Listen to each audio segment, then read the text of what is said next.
Capítulo 3. Una antigua ruina. Al día siguiente fui en mi bicicleta hasta Peterhead y caminé por el muelle. Era un día brillante, despejado y ya soplaba la fresca brisa del norte. Las barcas de pesca se preparaban para salir con la marea y al llegar yo, la primera de ellas pasaba por la boca del puerto. Su movimiento era bello de mirar, al principio lento y progresivamente rápido después, cuando las velas eran izadas, hasta que al final se deslizaban por la estrecha entrada con los imbornales abiertos, enderezándose mientras oscilaban al viento del mar abierto. Una y otra vez algún marino rezagado llegaba corriendo para subir a su barca antes de que ésta zarpara. El muelle al este de Peterhead está protegido por un macizo muro de granito que consta de varios escalones o andanas que rompen la furia del temporal. Cuando llega una tormenta por el norte, el lugar es peligroso. Las olas golpean los muros produciendo grandes masas de espuma. Pero con el intenso sol de julio, resulta un tranquilo lugar desde el que contemplar la bahía entera y el mar más allá. Subí y me senté en la cima a fumar con delectación mientras contemplaba plácidamente el panorama. Al poco tiempo advertí que alguien que se parecía mucho a Gormala venía corriendo por el muelle, ocultándose de vez en cuando tras los postes de amarre. No dije nada, pero no la perdí de vista, pues supuse que se hallaba espiando a alguien, como era su costumbre. Pronto, un hombre alto apareció en el muelle. Caminaba con calma y por los movimientos de la anciana pude ver que se trataba de la persona que espiaba. Se acercó hasta casi donde yo me hallaba y permaneció ahí con la tranquila paciencia y característica de los pescadores. Era un hombre de buen aspecto, de más de de más de metro ochenta, con una espesa cabellera rubia y una barba enmarañada. Tenía ojos brillantes color miel y unos rasgos enérgicos y bien cortados. Sus pantalones de marino adornados profusamente con escamas de arenque se hallaban embutidos en unas gruesas botas de cubo. Llevaba un grueso jersey azul y una gorra de piel de zorro. Había estado pensando en la disminución de los arenques a causa de la acción de los palangueros en ciertas aguas, y creí que esta podría ser una buena oportunidad para obtener la opinión de alguien del lugar. Fui, pues, hacia ese descendiente de vikingos. Le hablé y resultó ser un decidido adversario de los palangueros y de las leyes que les permitían su nefasto trabajo. Me habló en una suerte de lenguaje antiguo, bíblico, sin epítetos, pero lleno de apropiadas ilustraciones. Señaló que ciertos lugares de pesca anteriormente más prolíficos se hallaban ahora desolados, y finalizó su argumento diciendo: Y seguro, jefe, que ello es razonable. Suponga que es un granjero y ha preparado la tierra, abonándola convenientemente, sembrándola, arándola y protegiéndola del viento y la tormenta. Si cuando surge el grano verde se arranca de raíz, ¿qué? Por un instante la belleza de su voz, el profundo, resonante tono y la sencilla pureza del hombre me arrebataron. Parecía como si hubiese visto su interior y hubiese encontrado que estaba hecho de valioso oro. Posiblemente fue la imaginería de su discurso y el color que sus ojos, su pelo y su gorra sugerían, pero, por un instante, me pareció una pequeña figura proyectada contra un fondo de tierra ondulante cubierta de grana en sazón. Alrededor de sus pies se veían los densos pliegues de una sábana blanca cuyos extremos se difuminaban en el aire. Enseguida esa imagen desapareció y el hombre volvió a aparecer con el aspecto de antes. Sufrí un sobresalto cuando advertí que justo tras él había llegado sigilosamente Gormala, mirando no al pescador sino a mí, con ojos que brillaban con una suerte de dolorosa avidez. Me miraba directamente a los ojos. Lo supe cuando hice lo mismo. El pescador continuaba hablando. No oí, sin embargo, lo que decía, porque de nuevo un misterioso cambio se había producido alrededor. De pronto el mar azul se cubría con el misterio de la oscuridad nocturna. El sol del mediodía había perdido su intenso vigor y brillaba con el pálido esplendor amarillo de la luna llena. Las aguas se extendían por doquier. Aire y tierra parecían invadidos de agua en movimiento. Podía oír el sonido del agua cayendo.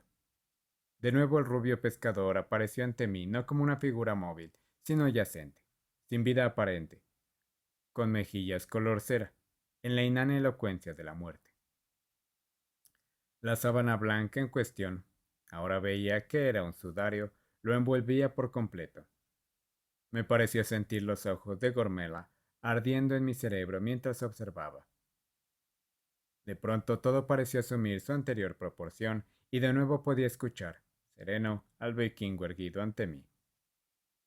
Me, me volví instintivamente y miré a Gormala. Por un instante sus ojos parecieron brillar triunfalmente. Luego se quitó el pequeño chal que cubría sus hombros y se sentó a contemplar el lejano mar, ahora cubierto de una multitud de velas marrones. Un poco más tarde, la indiferencia total respecto al tiempo que manifestaba el pescador se esfumó de pronto. El hombre se vio poseído de vida y acción y tras saludar alzando la gorra y decir adiós, jefe, fue hacia el borde del muelle, dispuesto a saltar sobre una barca que venía rauda, rozando la áspera piedra del embarcadero. Tuvo un sobresalto al verlo saltar a bordo y coger el timón de las manos del timonel e hizo derivar la embarcación en dirección a alta mar. Mientras se dirigía velozmente hacia la boca del puerto, oímos detrás de nosotros la voz de un viejo pescador que había venido cojeando hacia nosotros. Hace eso demasiado a menudo. Lachlan MacLeod es igual a la gente de Uist y demás isleños. No tiene la menor precaución. Lachlan MacLeod, el mismo sobre quien Gormala había profetizado. Al oír ese nombre me estremecí. Tras comer en el hotel, jugué en el campo de golf hasta casi el anochecer. Luego regresé a casa en bicicleta. Había subido con trabajosa lentitud la cuesta hasta la cantera de Stirling cuando vi a Gormala, sentada en una gran piedra de granito junto a la carretera.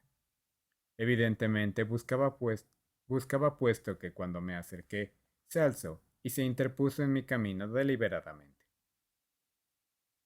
Yo aminoré la marcha y le pregunté a quemarropa qué quería de mí, puesto que me detenía de ese modo. Gormala tenía un aspecto ya de por sí inquietante, pero en esa ocasión pareció como transfigurada. Su alta y tétrica figura, iluminada extrañamente por el crepúsculo, aparecía recortada contra el mar gris y oscuro, y su faz sombría aparecía enfatizada por el brillante verde esmeralda del césped que descendía desde donde estábamos hasta la quebrada línea de acantilados.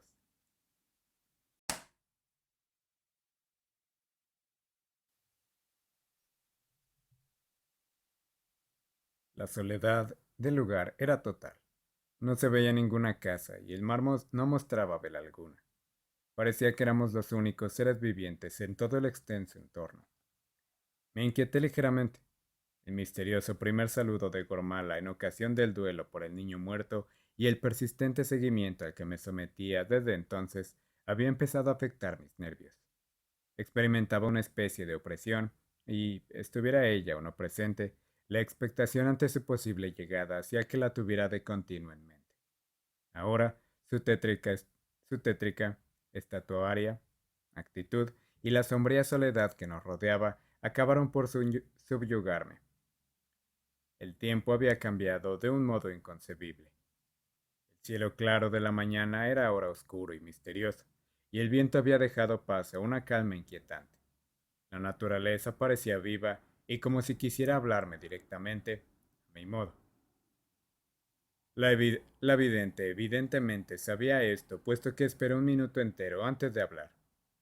Luego, con una voz solemne y admonitoria, dijo: El tiempo se nos escapa. La marea Lamas está alta. Estas palabras me impresionaron, puesto que aunque había oído hablar de la marea Lamas, no tenía la menor idea de lo que significaba. Gormala era ciertamente rápida con sus ojos.